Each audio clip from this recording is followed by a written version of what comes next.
noqo deeq bixiye oo maalinkii bixi $1 ama sanadkii waxaad bixisaa $365 haddii aadan awoodinna inta aad awooddo bixi. sidaas ayaa halqabsi u ah ololaha fursad fan oo toddobaadkan Muqdisho lagu daafuray. howlwadeennada barnaamijkan oo dhalinyaro u badan waxa ay faahfaahintooda ku sheegeen in ujeedka barnaamijkan loo daafuray ay tahay in bulshada Soomaaliyeed ay deeq urursadaan oo isla bulshadii ay ku noqoto. waxaa kaloo la muujiyay in loo baahan yahay in deeqaha shisheeye laga maarmo. wasiiro, xildhibaano, aqoon-yahano, culumaaddin iyo qaybaha kale ee bulshada oo haween iyo rag isugu jira ayaa hogaaminaya ololaha fursad fan. iyaga ayaana maamuli doona deeqaha bulshada ay iskood u urursadaan. barnaamijkan waa barnaamij Soomaaliyeed,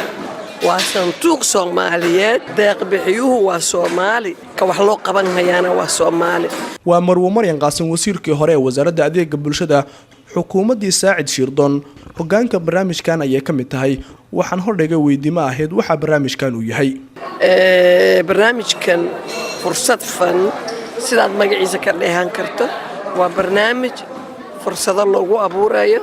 dhalinta Soomaaliyeed. waa markii ugu horeysay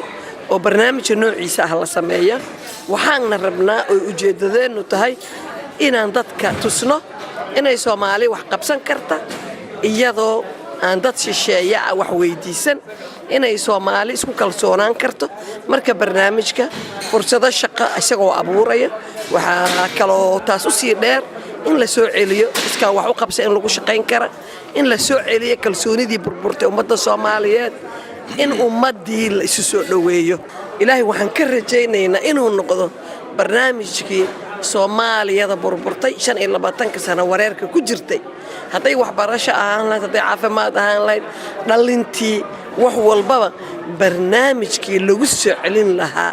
qofka Soomaaliga ahaanshihiisa iyo noloshiisa iyo waxqabashadiisa inuu noqdo barnaamijkii lagu soo celin lahaa. xildhibaan Yuusuf Xuseen Jimcaale oo baarlamaanka dalka ku jira ayaa hogaanka barnaamijkan ka mid ah. sida ay u shaqeyn doonaan iyo qaabka barnaamijkan uu ku furmay ayaan weydiiyay.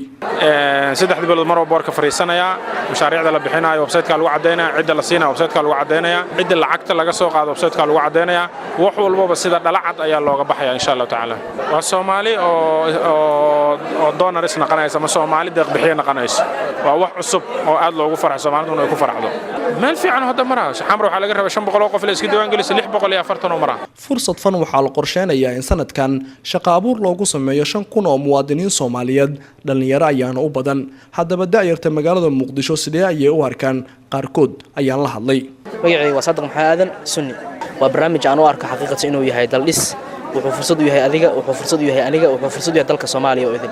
waa fikradii ugu horeysay oo aan aaminsanahay inay dhisi karto dalka, inay ku hagi karto wadada saxda ah. inaan u kaftoonno deeq bixiyaasha adduunka oo aan tugsan jirno oo dhijirna beelaha caalamka waxa u baahanahay deeq bixiyaasha caalamiga aan u kaftoomeena. magacayga Xaliimo Xasan Yuusuf. barnaamijka waxa iga baxay faa'iidooyin aad u badan inaan dalkeena wax u qabsan karno oo mar walbana aan kalsooni isku qabno insha Allah. waxyaabo badan aan ka faa'iidi doono. waxay kaga dugnaan karaan dhiirigelin ardayda yaryar ee hadda dadka dalka jooga oo farxad gelinayso, dhalinyarada sidoo kale aad ugu faraxsan. adigu ka qayb qaadanaysaa marka? waa ka qayb qaadanaa insha Allah. bismillahir rahmaanir rahiim. magacaygu waa Xasan Cabdi Yuusuf. dabcan wuxuu astaan u yahay midnimo Soomaaliyeed, wuxuu astaan u yahay dabcan dhiirigelintii bulshada ayuu astaan u yahay. waa barnaamij bilow u ah in dadka Soomaaliyeed ay wax wada qabsadaan, waxna isku darsadaan. aniga nin dhaqaale la aruuriyo waxa iiga weyn oo meesha iiga soo bixisay waxa ay ahayd in ay isku yimaadeen dad Soomaaliyeed oo ka soo kala jeeda gobolada dalka Soomaaliya ka soo jeeda. Firdowsa Cali Xasan oo kamid ah ardayda magaalada waxa ay ka hadlaysaa doorka barnaamijkan ay ka qaadan doonto. waxaan ku darayaa wallahi inay bartaa ka sii wadaan ra'yigooga anagoo wax qabad iyo garab iyo gacan bal ag taagan kuna taageersan inaan wax bixino, inaan dad kale ku wacyigelino, inaan maamooyinka hablaha dadka guri fadhigaan aqoonta lahayn ka dhaadhicino siday uga qayb qaadan lahaayeen kaalin mugle. aad ayaan ugu faraxsanahay una boodinaynaa dhalinyarada keentay fikradaas. waan u arkaa inuu yahay barnaamijkan mid guuleysanaya waayo maanta qof kasta oo arrinkaas maqlay waxa uu leeyahay arrinkan ma yahay dad hufan oo u soo jeeda inay habeen iyo dharaarba ay garab taagnaan doonaan iskuna taxaluujinaya inay ka midna dhaliyaan go'aankan say aniga ila tahayna dhalinyarada maanta ku jirta barnaamijkan waxa weyn dhalinyaro leh activity firfircooni habeen iyo maalin u soo jeeda markaan u fiirsaday siday wax u duubayaan siday wax u qabanayaan siday wax u soo update garaynayaan waxaan u arkaa inuu yahay wax midna dhalaya brofesor maxamed cali waa madaxweynaha jaamacadda koonfurta soomaaliya oo magaalada baydhabo ku taala hogaanka barnaamijka fursad fan ayuu ka mid yahay waxa uu sheegayaa in deeqaha barnaamijka lagu ururiyo aysan hal qof go'aan ka gaari doonin mashruucyada lagu fulinayo isagoo carabka ku adkeynaya in soomaalida haddii ay wax urursadaan ay ka kaaftoomi doonaan gacan u horsiga deeqbixiyaasha dunida dadweynaha Soomaaliyeed intiyo gaal kaniisada wala ku aruuriyo wal ku suglaayeen oo gaaladii walmani qabano mashruuci mal fuliyna mashruuciyo wadadaan fuliyay ma mashruuc Soomaaliyeed ma fuliyayeen hal qof yaani go'aan ku diiri doona mashaariicdaas markii la arga faa'iidada iyo leeyin iyo barnaamijyada iyo fuliyayeen in markaas mashaariicdaas la shalbiyo ka bacdi umatu walan taraw oo shaqana abuuro in yaani la bandhiko tan kale gudiga oo aan ku mid aha fursad fan hal qof jaleed go'aan ku deero may go'aan ku deeray gudiga oo isjar oo tiradii oo tatumi ko qof mashruuciyon arga in umatu walan taraw oo Soomaali yaani in seeno isdhaxgal shaqeeyo mashaariicdaas doorada doonaan saasan rajay insha Allah waan guul rajayaan waxaa jira barnaamijyo sidaan oo kale ah loo hindisay oo bulshada Soomaaliyeed aan wax loogu qaban in deeq looga urursado mooye haddaba maxaa laga filayaa ololaha fursad fan si gaar ah daayarta maxay ka filayaan weydiimadaas ayaan hordhigay Faadumo Cabdi Warsame Faadumo Qaran oo hoggaan u ah ururka dhalinyarada qaranka Soomaaliyeed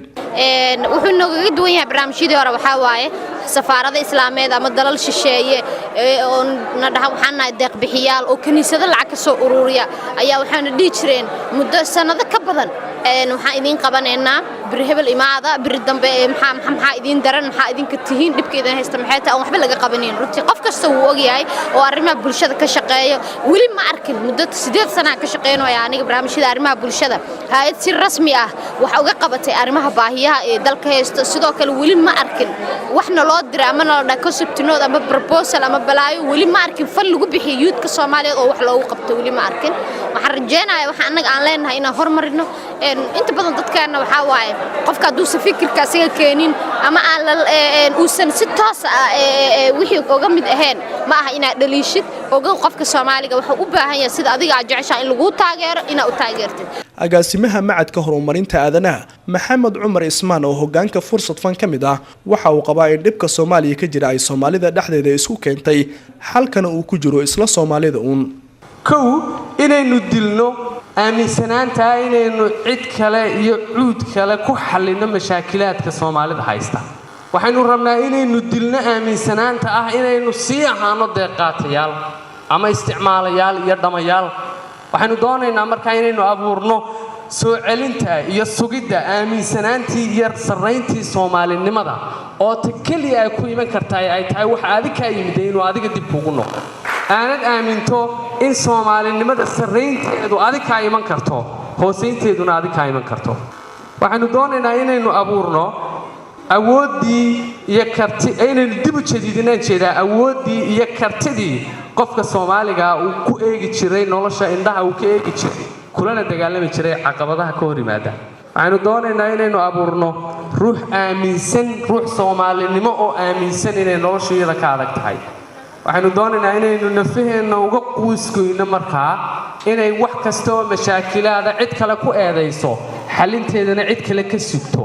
ololaha barnaamijka fursad fan hadalhayntiisa waa mid ku baahday baraha bulshadu ay ku kulanto inta taageersan maahe waxaa jira dadka qaar oo dhaliirsan oo u arka in barnaamijkan uu yahay mid shakhsiyaad gaar ah ay dhaqaalo ku urursanayaan balse hogaanka barnaamijka oo ka kooban 11 xubnood oo gobolada dalka isaga yimid waxa ay qabaan in qof walba oo dhaliirsan barnaamijka fursad fan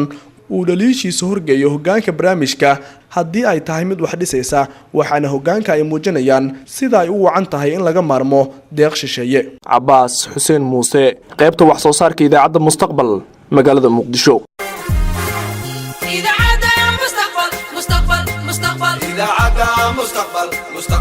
مستقبل على اي كلمه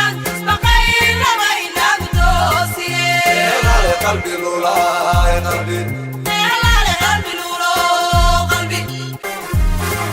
إذا عدا مستقبل مستقبل مستقبل إذا عدا مستقبل مستقبل مستقبل